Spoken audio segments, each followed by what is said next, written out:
Assalamualaikum teman-teman, kembali lagi di Hendra Prabowo Kebumen. Asam lambung merupakan salah satu zat yang berperan penting dalam proses pencernaan. Namun, jika kadarnya berlebihan atau terlalu sedikit, asam lambung bisa menimbulkan berbagai masalah kesehatan. Lalu, masalah apa saja yang akan timbul jika asam lambung dibiarkan terus-menerus? Penasaran kan? Nah, bagi teman-teman yang penasaran, tonton video ini sampai selesai ya. Dan bagi teman-teman yang belum subscribe, sempatkan untuk menekan tombol subscribe dan loncengnya. Yuk langsung saja kita lihat videonya. Gangguan pencernaan seperti nyeri perut, diare, dan kembung merupakan beberapa masalah kesehatan yang dapat timbul akibat tidak normalnya kadar asam lambung. Jika dibiarkan berlarut-larut tanpa penanganan, kondisi tersebut dapat menimbulkan penyakit serius yang berpotensi mengancam nyawa. Sebelum mengetahui bahaya kadar asam lambung yang tidak normal, teman-teman perlu tahu dulu bahwa asam lambung memiliki peran penting dalam proses pencernaan pada lambung. Tanpa asam lambung atau jika kadarnya di lambung rendah, tubuh tidak dapat menyerap nutrisi dari makanan. Selain berperan dalam proses pencernaan, asam lambung juga berfungsi untuk menetralisir enzim dan membunuh kuman berbahaya yang mungkin ada di dalam makanan. Oleh karena itu, penting untuk memastikan kadar asam lambung sesuai dengan kebutuhan tubuh. Jika jumlahnya berlebihan atau terlalu sedikit, dapat timbul beragam masalah kesehatan. Ketika tubuh tidak memproduksi cukup asam lambung atau dalam istilah medisnya disebut hipokloridia, gejala yang mungkin akan muncul adalah perut kembung, sering sendawa, diare, nyeri perut atau nyeri ulu hati, mual dan muntah, tubuh terasa lemas, dan sering buang angin.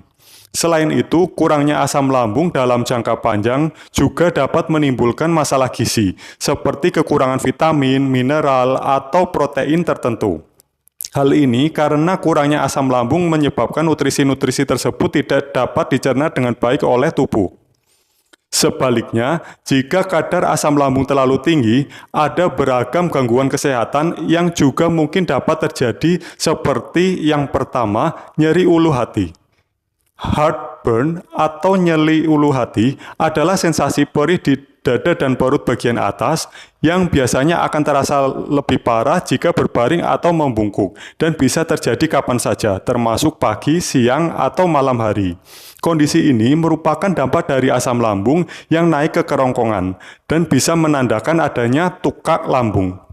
Jika keluhan nyeri ulu hati terjadi sesekali, umumnya tidak diperlukan penanganan khusus. Namun, jika nyeri ulu hati sering terjadi terasa berat dan menjalar hingga ke rahang, leher, atau lengan, diperlukan pemeriksaan dan pengobatan dari dokter. Yang kedua, GERD atau penyakit asam lambung. GERD merupakan penyakit pencernaan kronis yang terjadi ketika asam lambung atau cairan dan isi lambung naik kembali ke kerongkongan, sehingga mengiritasi dinding kerongkongan. GERD ditandai dengan nyeri ulu hati yang muncul lebih dari 2 kali dalam seminggu. Bahaya asam lambung yang satu ini bisa diobati dengan menjalani gaya hidup sehat seperti menjauhi konsumsi kopi dan alkohol dan berhenti merokok. Selain itu, teman-teman juga disarankan untuk mengkonsumsi obat-obatan pereda asam lambung dan obat yang mempercepat pengosongan lambung. Pada kasus tertentu, GERD perlu ditangani dengan operasi. Yang ketiga, gigi rusak. Asam lambung atau cairan lambung yang naik ke kerongkongan dan mulut dapat mengikis email gigi. Akibatnya, gigi pun menjadi rusak. Tanpa pemeriksaan gigi rutin, biasanya orang tidak menyadari bahwa giginya rusak sampai kerusakan yang terjadi sudah parah. Yang keempat, masalah pernafasan. Asam lambung juga bisa memperparah asma atau pneumonia hingga menyebabkan sesak napas. Hal ini bisa terjadi bila asam lambung yang naik ke kerongkongan secara tidak sengaja masuk ke tenggorokan saat bernafas dan masuk hingga ke paru-paru.